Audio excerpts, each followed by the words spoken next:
Hello everyone, this is Jay from AV News. We're here at 송도컨벤시아 for the 5th annual K-UAM Confex. I'm here for an interview joined with the infrastructure principal Alex and senior manager Jong-yoon. Nice to meet you guys. Nice to meet you.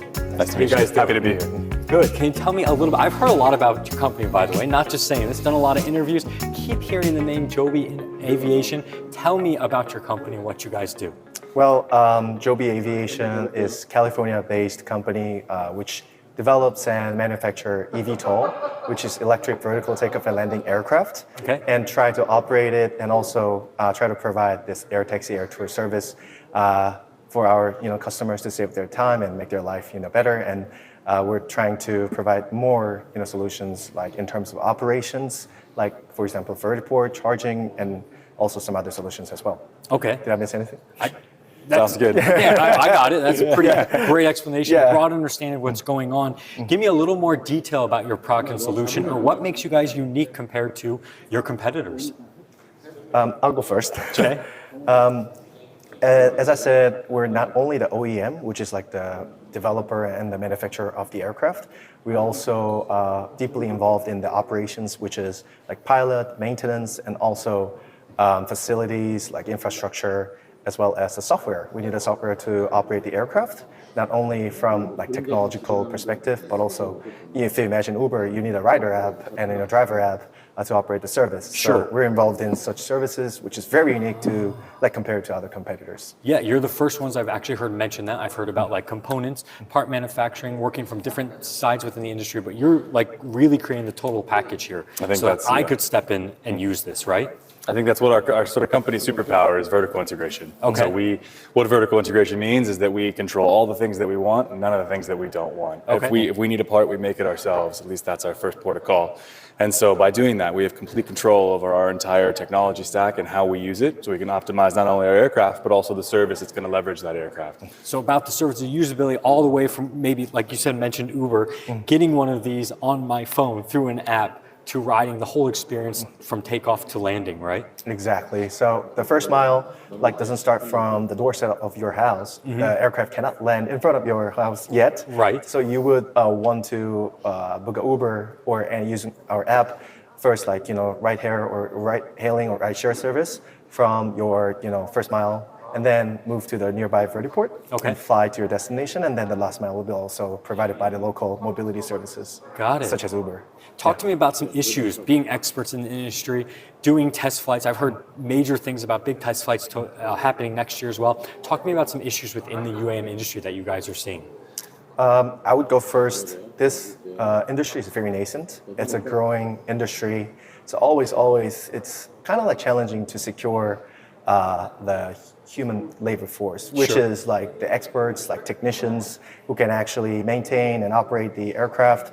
There's not many like test pilots who are brave enough and daring to hop into this like new aircraft. And also like maintaining this new aircraft needs a whole entire manual, which also have been documented and also updated by our company. Okay. And for me, it's infrastructure availability. This industry has been coming along for a long time, and it's more mature than it's ever been. Our aircraft is now about to go into a very serious and final certification program. And once it's done, we're going to need places to fly it. Infrastructure takes a long time. It's hard work. We need to start that process early. And the time is now to really make infrastructure happen.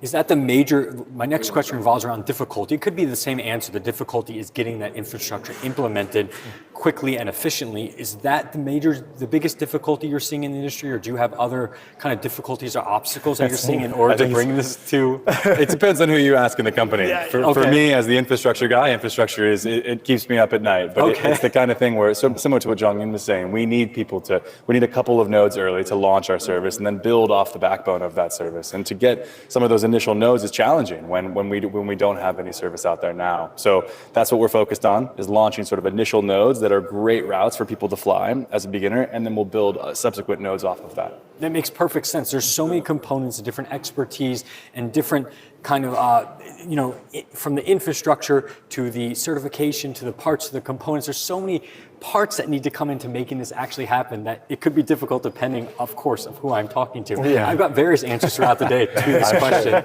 What do you guys want as a company out of this? What are you here for in Korea at K-UAM? What are you guys looking for? That's a very good question because that's currently our company, our managers like me and also leads and even like executive leadership team are like actively discussing because KUAM environment has been changing like constantly. Players has changed and also the government, early this year changed. So like this rapidly changing environment, we have to choose the best and most optimal business strategy. Like not simply like selling the aircraft, not simply like getting into this market and take everything because we're vertically integrated. It's not that simple. It's very important to find anchor partner, reliable partner who's passionate, also very willing to continue this investment and effort together to, as I said, build an ecosystem in Korea. I mean, Korea's, as you know, quick to adapt. Yes. Ever changing. It changes very quickly, but they're so adamant about accepting new technology as quickly as possible. So talk about a perfect test bed, actually, of what's going on in the world, proving it here. And Korea has such brand power now that, of course, the better you guys do here, the more it's going to be socially accepted by the entire world, right? Talking about future plans, they could be immediate, it could be today, it could be tomorrow, it could be next year. What are some future plans down the pipeline? I've heard so much about something happening next quarter. What's going on with your guys' company? I could answer based on what I know. Okay. Not like you don't have to give away industry secrets, just what you know.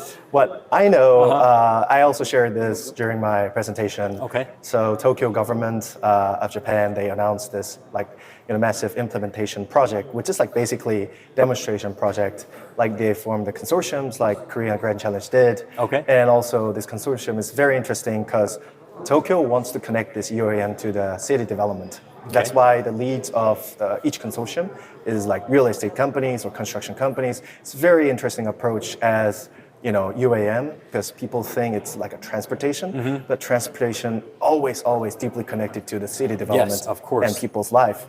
So I'm excited to be in Japan again and also support that and learn a lot and implement all those good examples and cases to my home country, Korea. Cool. Yeah. I think the only thing I'll add to that is that at a company level, we have our first conforming aircraft, which is the aircraft that we've been prototyping for all these years, and this is the one that we're going to use to get our FAA certification. It's called TIA, Type Inspection Authorization. So FAA pilots are going to start flying this aircraft soon, which is a very exciting thing, very important not only for our company, but also the entire industry that is focused on UAM, because that will be what will launch the first eVTOL vehicle for certified use. As a non-industry insider, I'm excited. To be perfectly honest, I really want to go I for hope a you get to flying see it one. one day, yeah. I know you guys are busy. Thank you so much for your time, Jong-yoon. And Thank you. Alex, Pleasure. the interview was a pleasure. Thank you guys so Pleasure. much. Thank you so much.